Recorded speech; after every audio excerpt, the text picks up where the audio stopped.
Hello everyone, and welcome back to Style Scientist, where we look at common design problems under a microscope. My name is Kiva Brent. Today we are debunking 10 popular interior design myths. Now let's get into today's episode, but before we do that, please do not forget to subscribe to HGTV Handmade so that you can catch up on other episodes of Style Scientist and HGTV Handmade's other incredible series. The first interior design myth I want to chat about today is the myth that dark colors make your rooms and your home look smaller. People tell you to paint small spaces white because white is a more reflective color, so it is going to reflect what light you do receive and help the space appear a little bit larger. Now, that is not inherently wrong, but there's a common misconception that dark paint colors will make the room look smaller. Dark paint colors actually have the ability to make a room look larger, and that's due to the fact that when you paint a wall a dark paint color, the beginning and the ends of the walls become very unclear. This means you have no idea where one wall starts and another one ends, and so on and so forth. This means that the lines are kind of blurred, and it can create the illusion that a room goes on forever and ever and ever. Here's a really good example. As you can see in this room, they are using a dark green paint to the max. They have it flanking the fireplace, and they also have dark green paint up above, and it's really hard to tell where one of the shades of dark green paint begins and one of the other ones end. The next interior design myth we're going to debunk today is the idea that you need a room divider to segment an open concept. Room dividers actually make a space feel a lot more cluttered because you're adding an item to segment the room, but it is a big item and that item doesn't have another purpose. There are actually so many options when it comes to segmenting an open concept. One of the best examples I like to give is that if you have an open concept that is your living room and your dining room, you want to orient that furniture perpendicular to one another. It just helps it seem like one living space is going in one direction and another living space is oriented in another direction. It just very visually breaks up the space. The next way you can go about segmenting an open concept is actually clustering your furniture around rugs. So rugs are really great for directing your furniture placement and directing one's eyesight. Look at this studio apartment. The really vibrant green rug denotes that this is the living area, whereas the cowhide rug denotes the sleeping area, right? So it tells you which space is for what. Other great ways to segment an open concept include using plants, using lighting, using bookcases, and even using curtains. The very next interior design myth we're going to debunk today is the myth that you cannot mix multiple styles in one space. This is totally and completely false.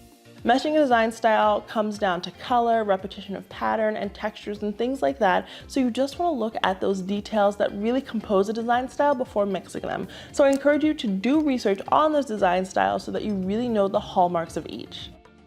Now this is probably my favorite interior design myth to debunk. This myth is the idea that art height is entirely dictated by ceiling height. When you're hanging a piece of art, you want to think 57 inches. 57 inches is the magic height. When you're taking a painting, you want to center that painting at 57 inches. So if you're standing in front of it, the center of that painting should be at 57 inches tall. And this applies no matter how tall your ceilings are. That is the standard eye level for most people. It is a standardized number, and this is the number that many art galleries use. If you have 10-foot ceilings or 11-foot ceilings, you want to start shifting the center of your artwork up a little bit, but you still want to start at 57 inches and work your way up. You never ever want to have someone have to strain their neck or get down on their knees to look at a piece of art on your wall. The next interior design myth I want to debunk is the idea that you need to fill a small space with mirrors. Mirrors help to reflect light, and that is true. But if you're adding a lot of mirrors, that can create visual clutter, just as if you're adding a lot of paintings or a lot of lights or a lot of furniture. And mirrors reflect whatever is opposite them. So if you have a lot of clutter, that mirror is going to reflect the clutter and then actually make the clutter look even larger than it actually is. A great example of someone using mirrors beautifully in a small space is this bathroom. There are actually 5 mirrors in this bathroom, but it only looks like 3. And the way they did this is they made the big wall of mirrors frameless, so you can barely notice that they are individual mirrors. Plus, they have positioned this big wall of mirrors opposite a relatively empty space and opposite a window. Another common design myth is that if you're trying to make a room match, the only way to make it match is via a matching furniture set. So how do we match a space without buying that matching furniture set? I don't want it to be hard for me. Well, matching really comes down to repetition of colors, textures, patterns, and materials.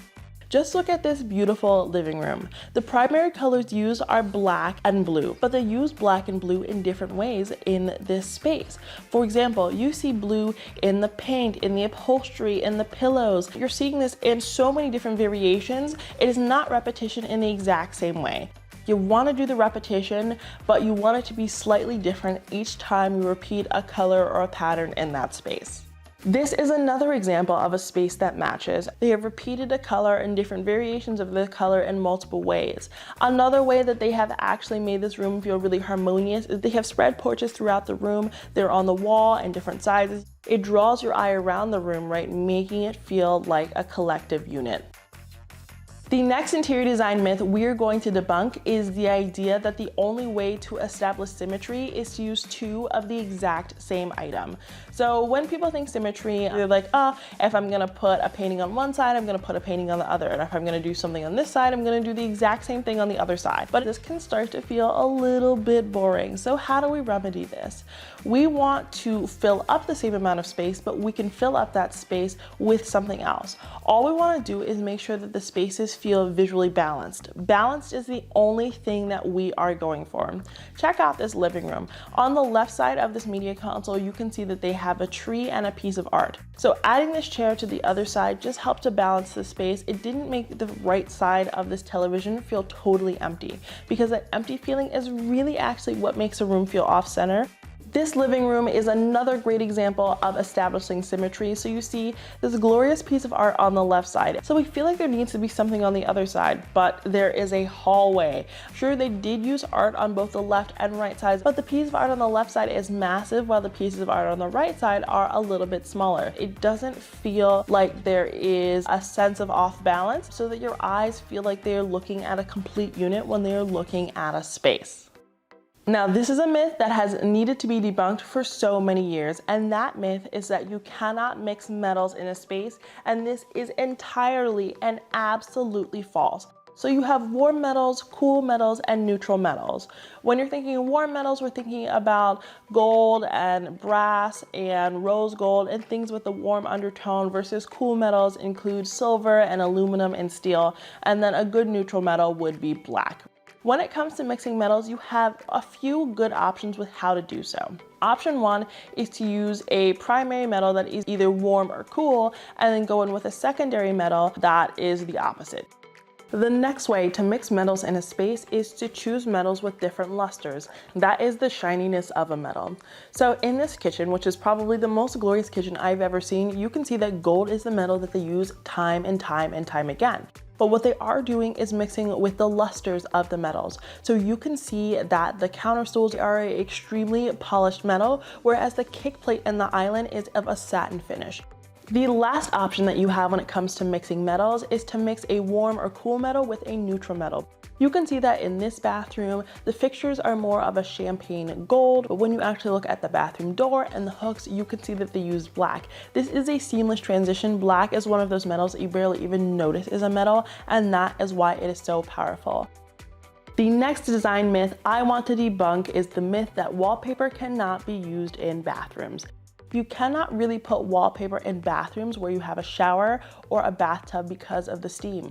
But you can always use wallpaper in powder rooms. Powder rooms actually present a fantastic opportunity to use wallpaper because it's a place to go bold in a really small space.